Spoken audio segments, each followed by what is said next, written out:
چلتے ہیں جہاں وزیر اعظم عمران خان تقریب سے خطاب کر رہے ہیں۔ معزز حضرات،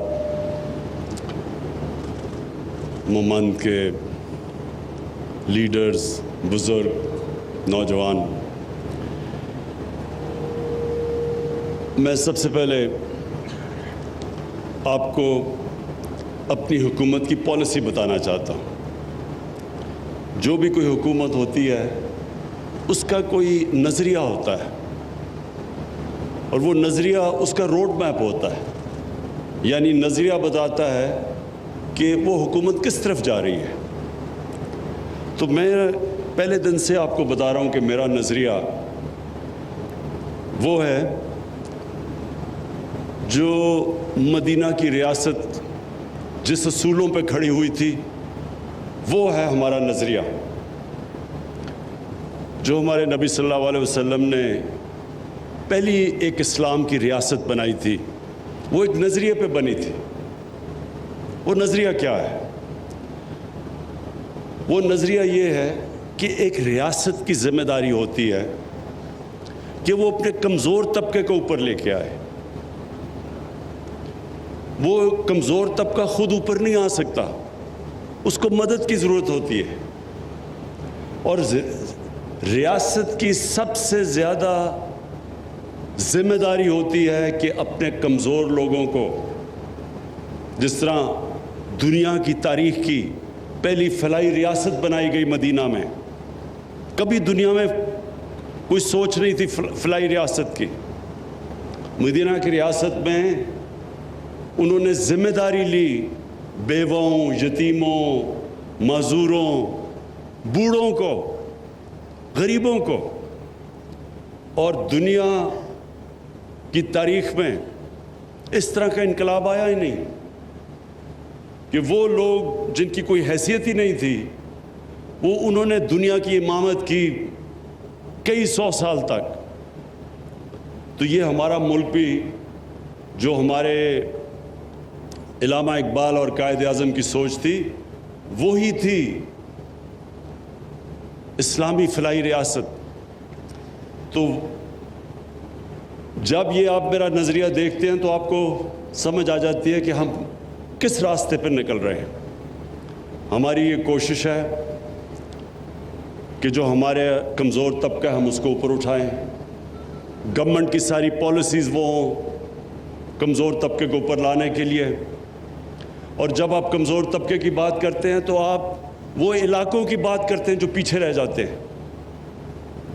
کئی جب ملک میں ترقی ہوتی ہے تو جو ترقی ہونی چاہیے وہ سب کو اوپر اٹھانے کے لیے ہونی چاہیے، یہ نہیں کہ ایک علاقہ اوپر چلا جائے اور باقی ملک پیچھے رہ جائے۔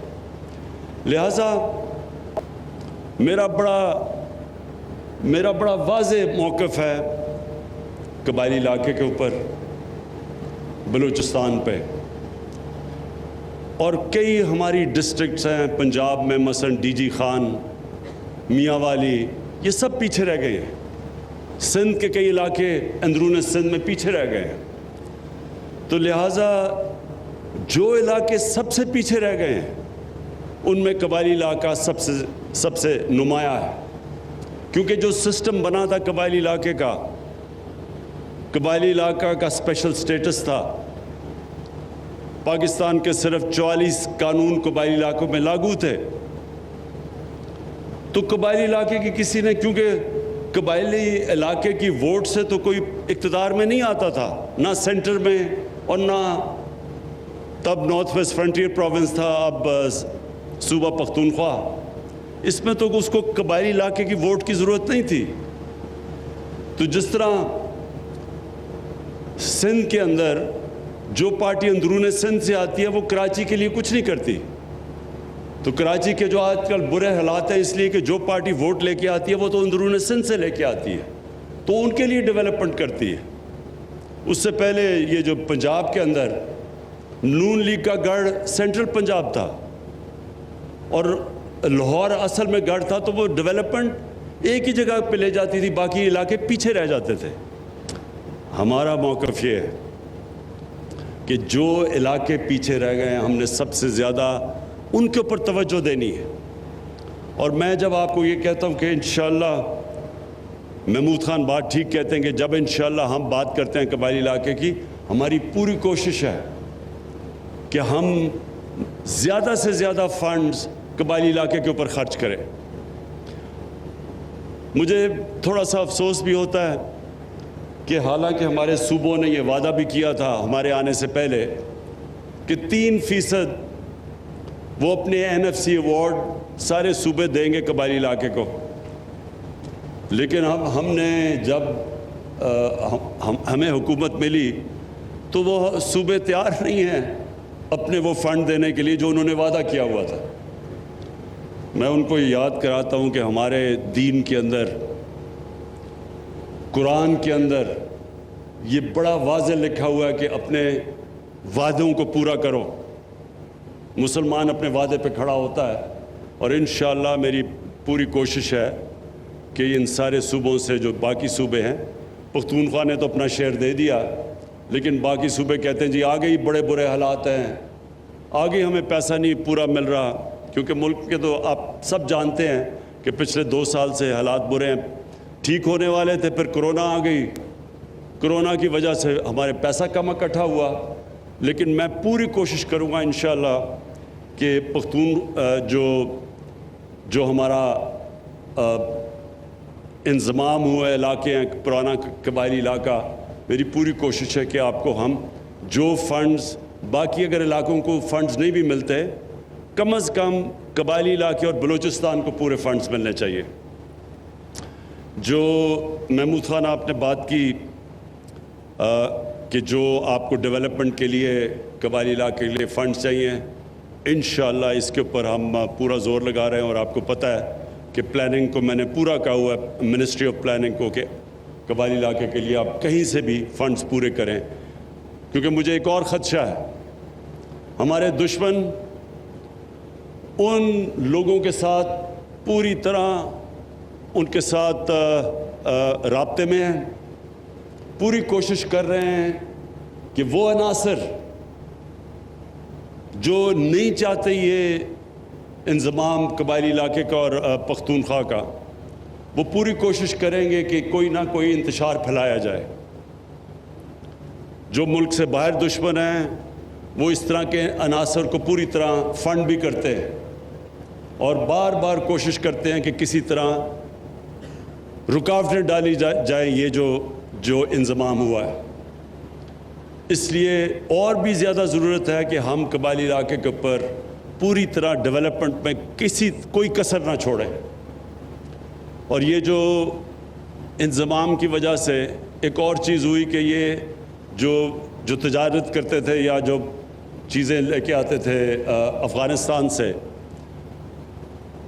وہاں اب وہ باڑ لگ گئی ہے جو لگنی بھی چاہیے اسمگلنگ روکنے کے لیے، کیونکہ اسمگلنگ پاکستان کو تباہ کر رہی ہے. ہماری انڈسٹری نہیں ڈیولپ ہوتی اسمگلنگ کی وجہ سے. انڈسٹری اگر نہیں ڈیولپ ہوگی ہم روزگاری ان لوگوں کو دے سکیں گے، اپنے نوجوان آبادی کو. اور دوسری چیز، ہم ایکسپورٹ نہیں کر سکیں گے. اگر ایکسپورٹ نہیں کر سکیں گے پاکستان کبھی بھی یہ قرضوں کی دلدل سے نہیں نکل سکتا. تو اس کے لیے ہمیں اسمگلنگ تو روکنی ہے. لیکن وہ لوگ جو وہاں پہلے تو بارڈر تھا ہی نہیں، ان کے لیے بارڈر مارکیٹس کھولنی شروع کرنے لگے ہیں. پوری ہماری تیاری ہو رہی ہے کہ بارڈر مارکیٹس کھلیں تاکہ وہاں جو لوگ جو تجارت کرتے تھے افغانستان سے ان کے لیے موقع فراہم ہوں روزگار کے. اور ایک اور بڑی خوشخبری ہے کہ افغانستان میں جو اب امن کی طرف ڈائلاگ شروع ہو گیا ہے طالبان کا اور افغان گورنمنٹ کا. ہم سب دعا کرتے ہیں کہ یہ کامیاب ہو جائے.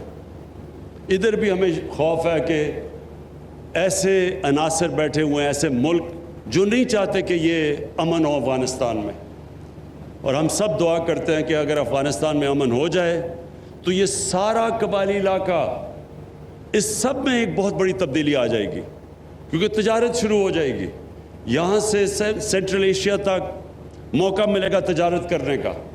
تو وہ خوشحالی آئے گی جو ابھی تک بدقسمتی سے جب سے پاکستان بنا ہے قبائلی علاقے میں وہ خوشحالی نہیں آئی. اور اب انشاءاللہ اگر یہ جس طرف جا رہا ہے امن کا بات چیت، اور انشاءاللہ اگر یہ آگے بڑھتی ہے تو سارا قبائلی علاقہ سب میں بہت بڑی تبدیلی آئے گی تجارت کی وجہ سے۔ میں آخر میں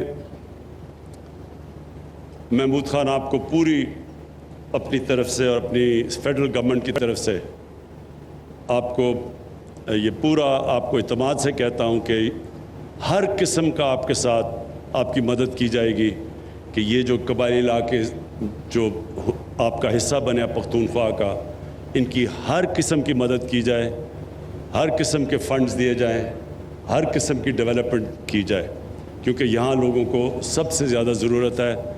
اور وجہ اس کی یہ کہ 70 سالوں میں یہ قبائلی علاقہ پیچھے رہ چکا ہے، سب سے زیادہ غربت یہاں ہے، سب سے کم تعلیم اس علاقے میں ہے، سب سے کم روزگار اس علاقے میں، یہاں سے لوگوں کو دور دور جانا پڑتا ہے روزگار لینے کے لیے۔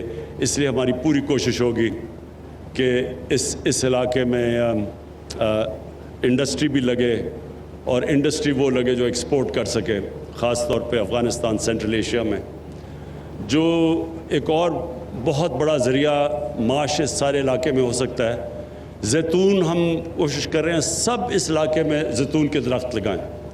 یہ جو ہم نے اسٹڈی کیا ہے یہاں سے لے کے نیچے وزیرستان تک، یہ وہ علاقہ ہے جو سب سے زیادہ جدھر زیتون کے درخت بہترین اگتے ہیں، اور اگر یہ اگلے 3-4 سال تک جو ہم درخت اگا رہے ہیں، یہ آپ کو یہی اس علاقے میں اتنی آمدنی دے دے گا کہ آپ کو کسی کو ابھی تک اندازہ نہیں، کیونکہ جو زیتون ہے وہ دنیا میں بھی ایکسپورٹ کر سکتے ہیں، اور ہم جو باہر سے اتنا زیادہ جو تیل یعنی گھی وہ جو باہر سے امپورٹ کرتے ہیں وہ بھی ہمیں نہیں کرنا پڑے گا، اور یہ اس سے ایکسپورٹس بھی بڑھیں گی، اور اس سارے علاقے میں انشاءاللہ خوشحالی بھی آئے گی۔ بہت بہت شکریہ۔ وزیر اعظم